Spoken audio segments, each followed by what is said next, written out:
Si le design scandinave jouit d'une telle aura, Hans Wegner y est pour beaucoup.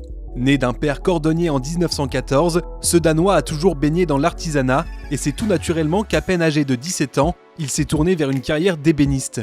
Cette passion pour le travail du bois le poursuivra tout au long de sa brillante carrière. Et après des premiers pas dans la vie professionnelle convaincants, Hans Wegner reprend le chemin des études en intégrant l'école des métiers d'art de Copenhague. À 22 ans, il produit ses premiers meubles. Alors que la Seconde Guerre mondiale ravage l'Europe, il est repéré par l'architecte et designer Arne Jacobsen qui lui confie l'aménagement de la mairie d'Aarhus au nord du Danemark. Ses meubles en bois massif remportent un franc succès et sa carrière est lancée. C'est d'abord la China Chair qui séduit ses compatriotes avec son dépouillement moderne qui revisite la longue tradition d'ébénisterie danoise. Hans Wegner rafle les récompenses. En 1947, sa chaise Peacock, dont le dossier évoque la queue d'un paon, lui ouvre la voie d'un succès planétaire. 4 ans plus tard, au cœur des 50s, le designer se lâche en dessinant la Flageyard.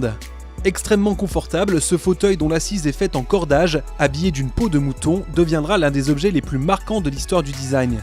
Au cours des décennies suivantes, son succès ne se dément pas, car Wegner ne cesse de se réinventer. Au cours de sa carrière, il dessina pas moins de 500 chaises et fauteuils, dont la plupart sont devenus des icônes du design, comme le fauteuil OX réalisé en 1989. Hans Wegner décède en 2007, mais le talent est héréditaire, dit-on.